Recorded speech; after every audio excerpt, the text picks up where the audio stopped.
Welcome to Steve Fury and Nomads Tale, a game by John Montgomery and Scott Mackay of Bearded Goat Games. You'll see that on the right there. We've got a couple of options there. I think I did something weird accidentally there. So I'm not quite sure what I'm doing here, I don't remember this bit. Oh, I've just restarted the video apparently. Okay, options. There's the studio name. We've got our controls in here. We'll go through those. You got your master volume, etc. That all works, but I've drowned it out for the sake of this video. So you go into a cinematic with very bad voiceover from me. It's kinda hilariously bad actually.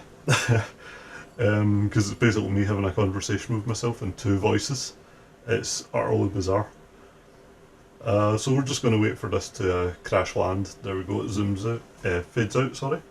So it tells you WASD to move, hold space to jump, and to try pushing the box. So there's me just displaying some of the basic movement, and when we get up here we'll see what I mean by press and hold to space. So if you hold, you go higher, and if you touch it, you don't jump quite as high. So pushing this box, you'll see here you have to jump pretty high, so you had to hold it there. We'll go on to our next scene here. And this is me pointing out the keys. I just pointed out the keys there. There's a door there which I've just passed, and that is one of the 3 keys to it that you will find across the levels.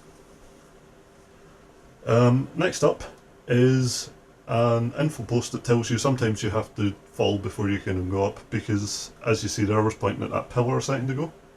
Because you can't get past that without a weapon, and you don't have weapons at the start, although I will show you a little cheat at the end of the video if you're just wanting to test it out.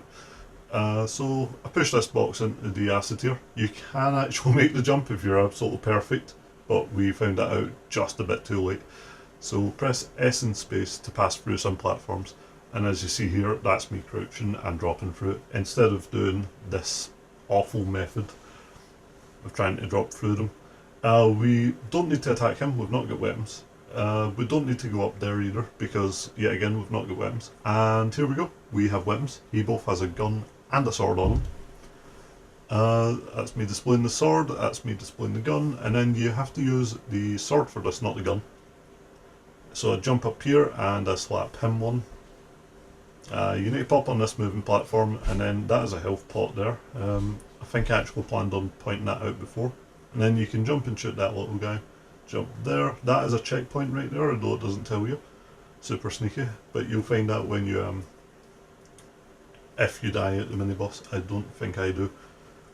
That was me displaying that I had full health there, and here we are telling me to shoot the shield down. And the staging was there, but it showed you go a little bit lower, and then obviously you're setting up for something, and it's a mini boss, and you can't shoot him when he's off the screen. You can maybe crouch and use the platform to shoot him, and he's hammering me here. That's a pretty usual theme through this video. I'm not good at this game. I've played it a lot as well, I'm just not good at it. So he's got 2 attacks here. He's got the laser, and then he's got that one there, which even though I tried to escape, he still hit me. These attacks usually do the same range, and as you see there, he still has a full health bar. That's just setting up for what comes later on in the level. So we go through the teleporter there, sorry. We kill that little guy. You'll see there that the door isn't quite lit up just as much as it will be pretty soon. And this is just me preparing to shoot the guy on the moving platform. I missed this quite a few times. I'm going to just take a drink of water just now. Oh, I've killed him apparently. There we go. Right, so this time you actually do need to go up the way. So we're just going to pop over there. You need to hit K, smash that down. You don't actually need to get on the platform there, it's just there for a bit of extra. Ooh. So you need to shoot that for that to come down. You can crouch and kill that little guy, he's not really going to do much harm. And you have to stand on the middle of the platform on a pressure plate, or the platform won't move, as you'll see when I jump here. Oh, there we go. If you continue on the platform, you'll have a few of these little guys to kill. And this is just you making your way to the next key. This one's a spitter enemy. He's going to not spit actually, he's a bit too far away. This one can spit if you get that close there. You will actually see one of them. I don't think the one spat before, so you will see one of them attempt to spit up here.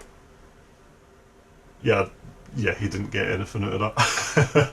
So that's the second of the three keys. You just drop all the way down there and go back the way, and then just watch you don't go flying here. Just note that you don't actually need to shoot this guy, you can just drop, but I shot him anyway because that's just how I am. We're just going to stand on the invisible ledge there. It's just a byproduct of some platforming games. We do need to push the block in again, but we don't need to face the mini boss this time, and I'll explain that when we get there.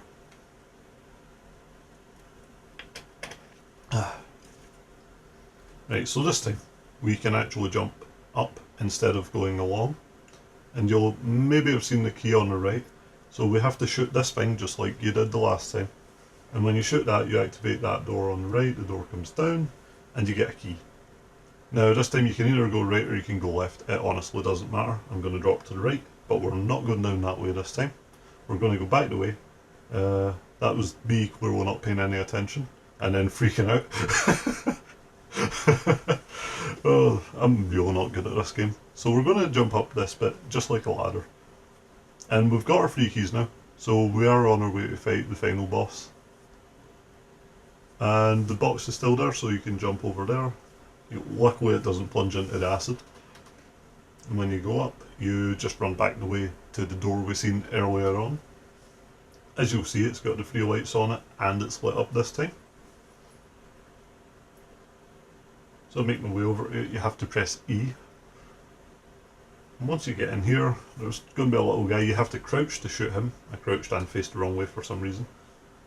And handily, free health, because I'm missing free health. Now, the final boss is a 3-tiered boss, and obviously there's the staging for it again. You have to drop down, and there's a moving platform, and it gets a lot darker off to the side to show something bad may happen. And then it cuts to a cutscene once you drop in to the area, and it just stages the final boss a little bit.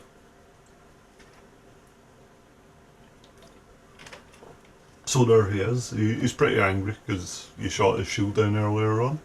So you need to dodge his attack, but you are in his ballpark now. This will get a lot harder. As I said, 3 stages, sorry. So you're going to the first stage is reasonably easy. I can't believe I've actually even been hit by him here twice. So you take his shield down, and bloop, there we go. Once you take his shield down, you get in for melee attacks, and eventually he comes back. Now this time you've got a moving spike platform in the way, and it adds an environmental challenge to the game. You've got him to continuing to shoot. You might have seen on the edge of the screen there also that there's another attack that he never used before in the last stage, or when he was actually a mini-boss. It's kind of like a lobbed grenade kind of shot instead of just a straight up missile kind of shot.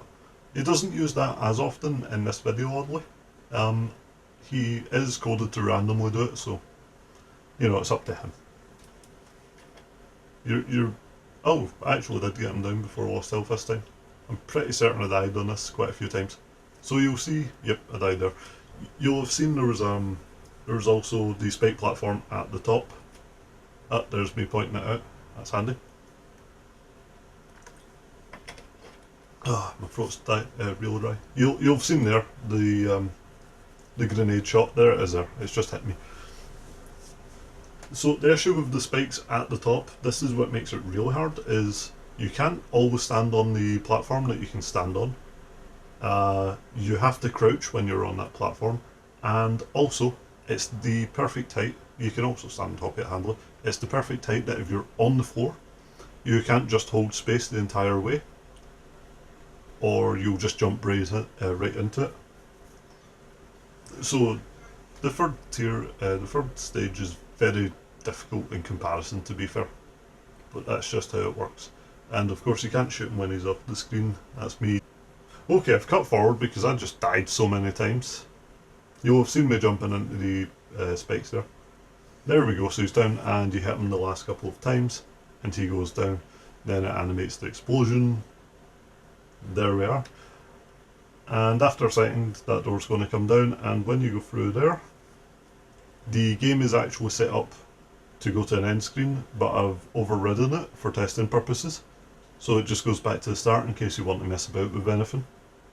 For instance, when I move away from here, I'm going to press F12 and it kind of brings up a secret menu. You'll see it pop up in the bottom corner there. So what this does is, at the start of the game, because you don't start with weapons, if you feel that's a little bit difficult, you can basically use cheats to get your weapons. I've actually deactivated them there, so there's me trying to shoot and not being able to shoot, but having the sword. Then I activate both, and there we go. Thanks for watching, I hope you enjoyed, and goodbye.